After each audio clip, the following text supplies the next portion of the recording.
a holiday. Not working today. I am driving up to Jensen Beach. This is like my yearly retreat. I go up here this time of the year every year, and I just vegetate on the beach. So I figured I'd take you guys along for the drive. It's about an hour away, so got a little time to talk. And so if you don't want to watch a talking video, you might as well just tune out now and go watch one of the other videos. But so anyway, talk about a few things. First thing I want to talk about is what we have coming up. Not too soon, but in the next couple of months, the Supra should be here.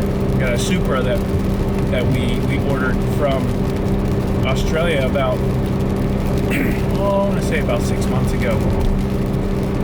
So that car is going to be headed this way. Should be here in November. That'll be cool. Be lots of fun stuff going on with that if someone doesn't buy it before I get it. So the car is available.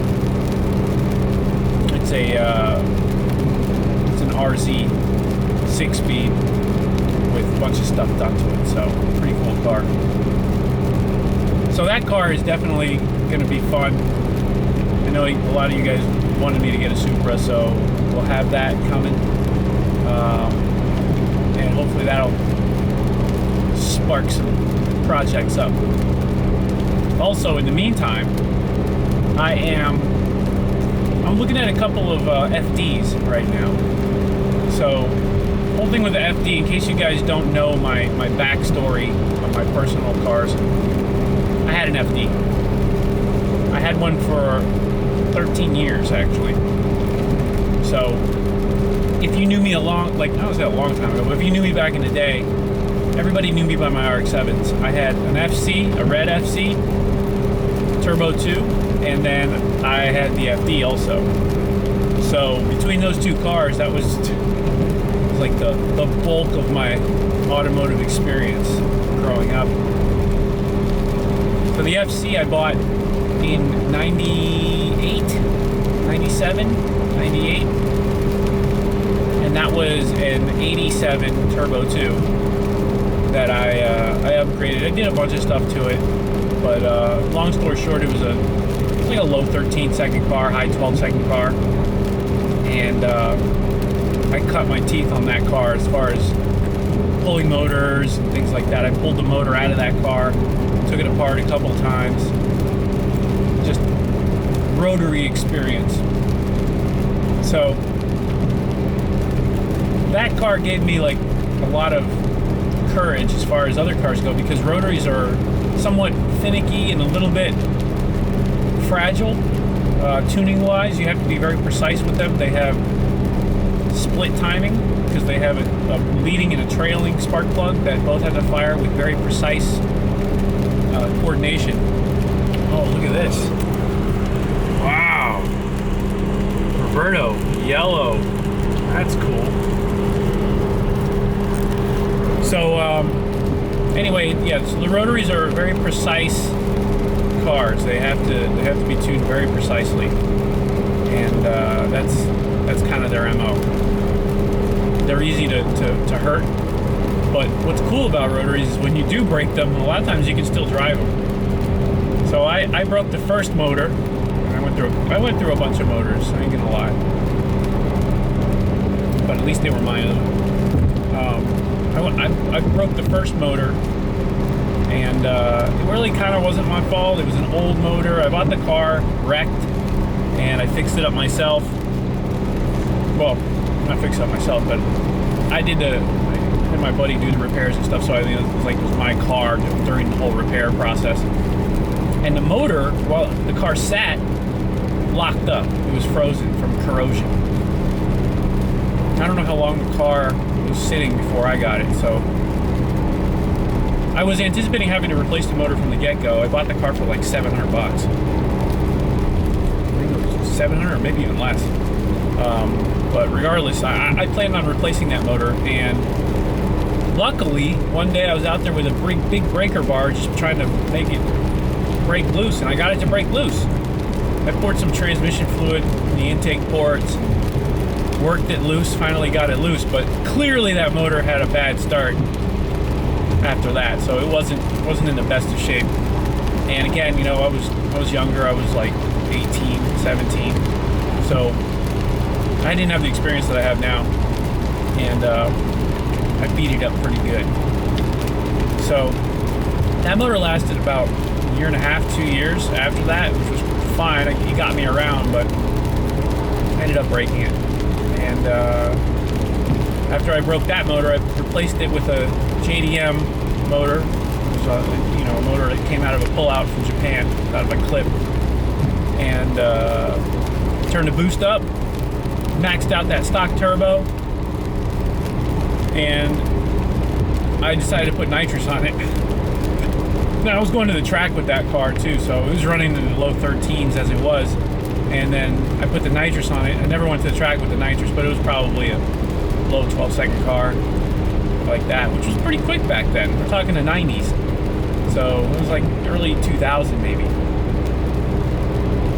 And either way, I broke it again after countless nitrous hits. I had a 20-pound bottle. It was a monster bottle I had in the back where the 2 buckets would have been, or seats would have been. So it was a very interesting thing. Everyone would see me with this giant scuba tank for a nitrous bottle.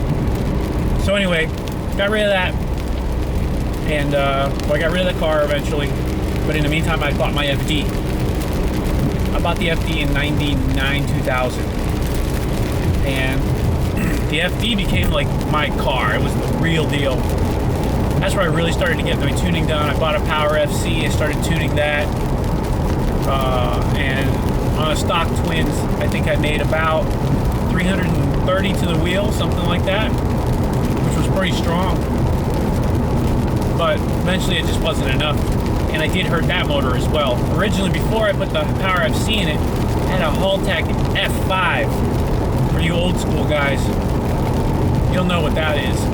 For the new school guys, it was a piggyback, but it was a Haltech, old school Haltech. So me and Haltech, we go way back. So the Haltech F5 is a fuel controller. I had that, couldn't do timing, but with that I was able to increase the fuel a little bit, but I pushed it too hard and I hurt the rear rotor on my original motor. So the car, I actually bought the FD from a guy in Jacksonville, the original owner, and it was immaculate. It was the most perfect FD I've ever seen, and you'll probably ever see, or won't ever see because it's gone. But it was perfect. I think it had like 40,000 miles on it at the time, but it was beautiful. It was a Montego blue, and it was a tan interior. Not the best combo. It was also a touring, so it wasn't an R1. A lot of people don't care if it's not an R1, but I loved it. It was my car. So like I said, I hurt that first motor, pushing it hard on that Haltech F5, and I decided I needed to get a real ECU. So I went ahead and bought a Power FC for it, started doing all my mods, put a new motor together with a little port. It was really good. And I put a big turbo, put a Precision 6776 RSP on it, and was running with meth injection. And that setup got me just over 500 to the wheel. It's like 504 to the wheel. So that was a really strong setup. I loved it, and I pushed it hard. And one day, I was just driving, and the motor lost compression on one rotor, just driving. And I heard a ting, ting, ting sound in the exhaust.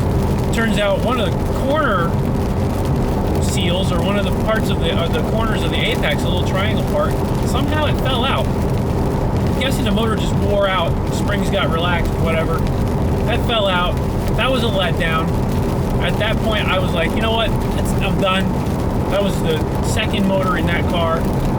So I said, I'm done with that. I wanted to build a 4-rotor. That was my main goal. I was obsessed with it for months. wasn't going to do anything else, and then I realized that I just didn't have the 30 grand to do it. So I didn't do it. Instead, I opted for the easy way out, and I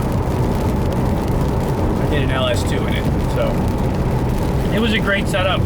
It ran well, but long story short, I really would like to get another Rotary and just try my hand at it again.